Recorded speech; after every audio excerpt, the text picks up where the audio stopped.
Bienvenue sur Leadershift, le podcast qui fait bouger votre leadership. Bonjour, c'est Vincent. Bienvenue dans un nouvel épisode de Leadershift. Cette semaine, sortir du piège de la fausse urgence. C'est le début de l'année. On a tous et toutes pris de bonnes résolutions. Et ça commence déjà. Le temps s'accélère, les deadlines raccourcissent, et c'est le mal du siècle. L'agenda est déjà plein à craquer, les notifications tombent comme une averse, tout est ASAP, pour hier. Si je vous demande comment ça va, on n'est même pas passé le milieu du premier mois de l'année, et vous allez me dire sous l'eau, dans le jus, à fond ou à donf pour les plus courageux. Et c'est pas possible. Et je voulais me poser la question, savoir d'où ça vient, qu'est-ce qui fait qu'on est tous dans cette espèce de cycle infernal, et puis est-ce qu'on peut faire quelque chose pour s'en débarrasser. Et ça concerne principalement, mesdames, messieurs, les dirigeants. Vous êtes les premiers coupables de cette fausse urgence, et donc à vous de montrer l'exemple, et donc je vous donne quelques clés, quelques pistes de réflexion pour faciliter le travail de vos équipes. On a développé une obsession qui est collective pour la vitesse. Là, j'incrimine les dirigeants, mais en dessous, on n'est pas meilleur. Alors oui, on est dans un monde volatile, mais on va se dire que le plus rapide survit. Alors on fait des sprints, on veut de l'agilité, on réduit les délais, on veut que tout aille plus vite, mieux, plus fort, plus vite. Mais si vous regardez vos résultats, je ne suis pas sûr que vous avancez vraiment plus vite. Est-ce que si on compte le temps de complétion d'un projet et qu'on rajoute derrière tout le temps de service après-vente du projet, le nombre de problèmes qui 2 ans plus tard doivent être réglés parce que le projet n'a pas eu le temps d'être fait mieux, est-ce que vraiment on avance plus vite ? Alors on a l'illusion d'avoir avancé plus vite parce que la deadline de lancement en production par exemple est venue avant, mais et après ? Donc, c'est quoi la racine de cette espèce d'obsession collective de la vitesse ? Pourquoi est-ce qu'on est incapable de ralentir, même quand on voit que la machine surchauffe ? Et tout ce qui est stress et burn-out et statistiques sur ces sujets-là est là pour nous le rappeler. Il faut aller voir du côté de Hartmut Rosa, qui est un philosophe allemand et sociologue allemand, qui fait une analyse de la modernité. Alors, elle est pas récente, dans le sens où il n'a pas écrit ça en 2010, mais c'est déjà pertinent il y a plusieurs dizaines d'années. Et en fait, il pose un diagnostic qui est vraiment glaçant, qui s'applique parfaitement sur l'entreprise, de cette manière suivante. Il dit que dans le monde d'avant, une organisation, alors lui parle de société, mais c'est pareil pour une entreprise, se maintient en restant stable. Propose des produits qui fonctionnent bien, sont bien pensés, stables. Aujourd'hui, une organisation ne peut pas se maintenir parce que ça va tellement vite à l'extérieur, où on pense que ça va tellement vite, où on croit que ça va tellement vite, qu'on ne peut se maintenir debout que par la croissance et l'accélération. C'est comme une bicyclette. Si vous arrêtez, vous tombez. Donc on ne court pas pour avancer vers un idéal, vers quelque chose de mieux, on court juste pour pas nous effondrer. On court en fait pour rester au même endroit. Alors, c'est ce que Rosa appelle l'aliénation. Aliénation, c'est encore une autre forme de ce mal que Marx avait déjà défini dans d'autres contextes, mais c'est le même mot. Cette aliénation, c'est quoi ? C'est à force d'accélérer pour tenir le rythme, on se décolle, on perd contact avec ce qu'on fait. On perd le sens de ce qu'on fait. On n'a plus le temps de nous mettre en relation, en résonance avec notre travail, avec nos équipes, avec nos clients, avec la qualité de ce qu'on produit. Avec tout un tas d'effets secondaires néfastes. Sur la motivation, par exemple, sur l'engagement. Alors oui, on traite des flux, on évacue des tâches, on vide des inbox, mais on ne construit plus, on ne fait plus que rester sur place. S'agiter, c'est pas avancer. Alors c'est une distinction physique simple, L'agitation, c'est la quantité de mouvement. On additionne tous les petits mouvements qu'on fait, vitesse fois masse, mais un hamster dans sa roue produit beaucoup d'agitation. Par contre, il n'avance pas. Mouvement circulaire. Donc, ça devrait nous faire réfléchir. Parce qu'avancer, c'est s'assurer que le vecteur vitesse, il change pas de direction tous les jours. Vous voyez, si je vais un jour dans la direction et puis le deuxième jour dans la direction inverse, la quantité de mouvement total, c'est 0. Alors parce que je vais d'une fois dans un sens, une fois dans l'autre. Alors je me serais beaucoup agité, par contre, je n'aurais pas avancé. Et c'est que parce qu'on peut vérifier dans quelle direction va le vecteur vitesse qu'on peut s'assurer qu'on avance. Et que c'est ce qui garantit que cette vitesse nous mène plus loin que nous ne l'étions auparavant. Aujourd'hui, beaucoup de mes clients, des organisations que j'accompagne, sont en état de haute agitation, mais d'avancement, on va dire réduit pour ne pas être trop pessimiste. On confond réactivité et pertinence. Vous voyez, répondre à un mail en 30 secondes, c'est valorisé. Ah, il est bien, il est on top, hein, il est bien le gars, il nous répond, etc. Prendre 2 jours pour réfléchir à la dite réponse, à une stratégie, à une idée, c'est suspect. Hein. Si vous voyez quelqu'un, vous arrêtez, faites le test, vous, dirigeants, dirigeantes. Vous allez dans les bureaux et vous regardez les gens.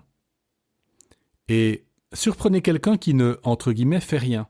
Et regardez-le, vous verrez, cette personne se met tout de suite, se penche en avant sur son clavier pour commencer à faire quelque chose. Comme si réfléchir était une mauvaise idée. Cette culture de l'immédiateté nous pousse à prendre des raccourcis permanents. Et le drame de cette illusion de vitesse, cette illusion de l'urgence, c'est qu'on confond 2 notions que les Grecs distinguent depuis très longtemps. Alors oui, le monde allait moins vite à leur époque, mais ces 2 notions, c'est le chronos et le kairos. Le chronos, c'est le temps qui s'écoule, le temps de l'horloge, le temps de la deadline, le temps qui avance, le temps de l'urgence. C'est le temps du manager pressé qui veut faire rentrer 12 réunions dans 8 heures de temps. Ça, c'est le chronos. Le kairos, c'est le bon moment, le moment opportun. C'est le temps de l'action juste, c'est de savoir qu'une discussion difficile avec un collaborateur, ça prend pas 10 minutes, ça prend le temps qu'il faut. Parce que c'est trop important. L'obsession de la vitesse, vous voyez qu'elle nous enferme dans le chronos. On est au service du chronos. Elle nous fait croire que plus on fait 2 choses par heure, plus on est performant. Mais on sait bien que c'est faux. En voulant aller plus vite sur des sujets en particulier humains ou structurels, on crée des malentendus, on crée des erreurs, on crée des frustrations, on crée des décalages qui nous font perdre 5, 10, 15 fois plus de temps la semaine prochaine, le mois prochain, l'an prochain. Alors vous me direz, nous on ne sera plus là le mois prochain, l'année prochaine. Oui, mais d'autres personnes seront là à notre place et devront récupérer tout ce que nous avons fait sous l'emprise de Chronos. La dette organisationnelle, c'est le prix que nous payons pour avoir brutalisé le temps. Et c'est là qu'on rejoint le sujet de la semaine dernière, la dette organisationnelle. Elle vient d'où cette dette ? Elle tombe en particulier de tous ces processus qu'on vient de décrire. C'est le produit direct de cette espèce d'impatience collective. Chaque fois que vous dites « on n'a pas le temps de documenter ce process, on fera plus tard, là, maintenant, il faut livrer », on crée de la dette. Chaque fois qu'on dit « il n'y a pas le temps de former correctement cette personne, qu'elle apprenne sur le tas, ça ira très bien », on crée de la dette. Chaque fois qu'on valide une décision, elle va vite entre 2 portes pour ne pas bloquer, on crée de la dette. On devient esclave de Chronos. Alors sur le moment, on a l'impression qu'on a gagné du temps, qu'on a été utile au client. Mais ce qu'on ne voit pas, c'est ces petites accumulations qui se cachent à nos yeux. Hein, cette ivresse de la vitesse, elle fait qu'on passe trop vite. On voit pas ces détails. Mais en fait, on a juste emprunté, on vit à crédit, on a emprunté du temps à notre propre futur. Et puis ces raccourcis s'accumulent, comme on l'a vu la semaine dernière, sous forme de processus bancal, d'équipes mal alignées, d'erreurs qu'il faudra à un moment corriger.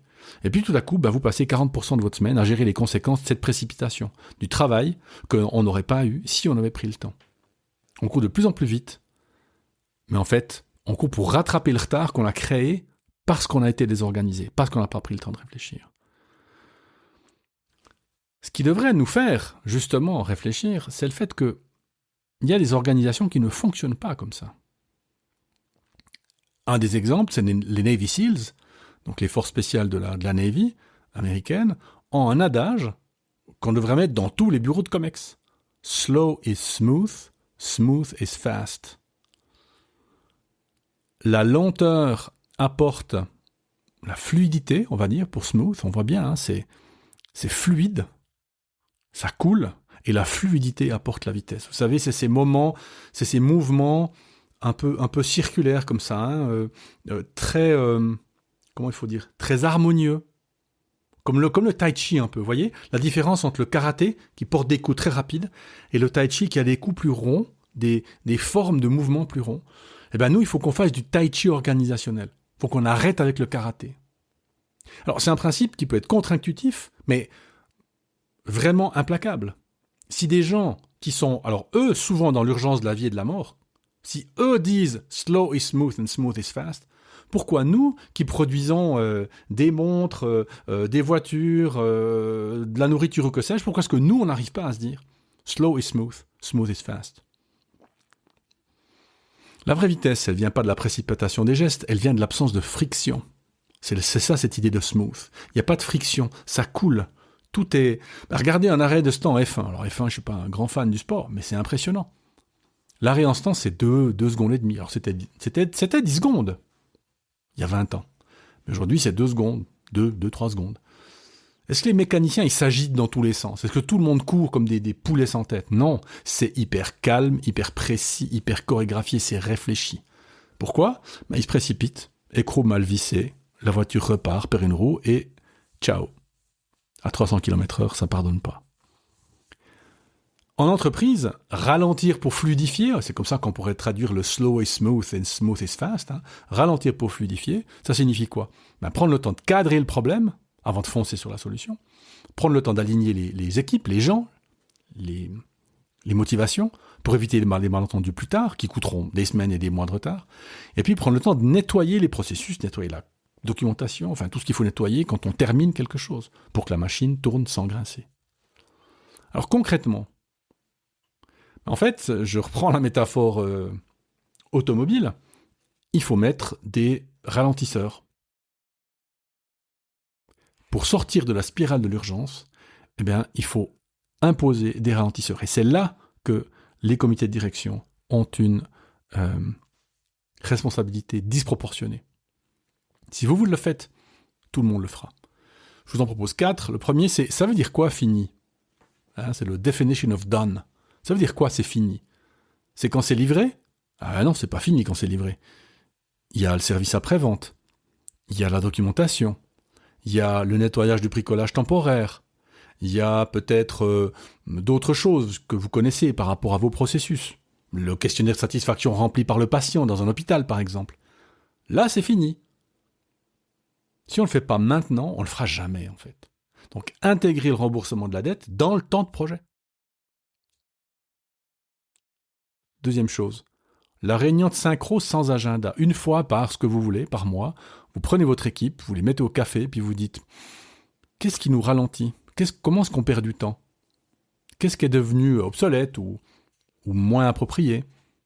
Est-ce qu'on a un outil qu'on devrait remplacer ?» Ça, c'est l'arrêt au stand. On roule pas, on répare la voiture. Troisième idée, le délai de refroidissement.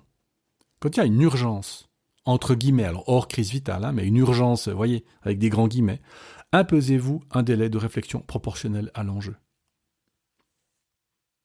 Une décision stratégique, elle ne se prend pas sur Teams. Dire « je vais y réfléchir et je te reviens demain matin », c'est plutôt un acte de leadership, c'est un acte de bon leadership. Ça signale à l'équipe que vous êtes aux commandes de votre temps et que ce n'est pas l'inverse. Je me demande d'ailleurs ce qui se passerait si automatiquement les mails que vous envoyez étaient livrés avec un jour de retard. En fait, ils partent de votre boîte envoyée, ils arrivent au serveur Exchange, qui garde le mail 24 heures et qui le renvoie 24 heures plus tard. Je me demande ce que ça changerait. Vous voyez cette espèce de délai de cooling, de refroidissement.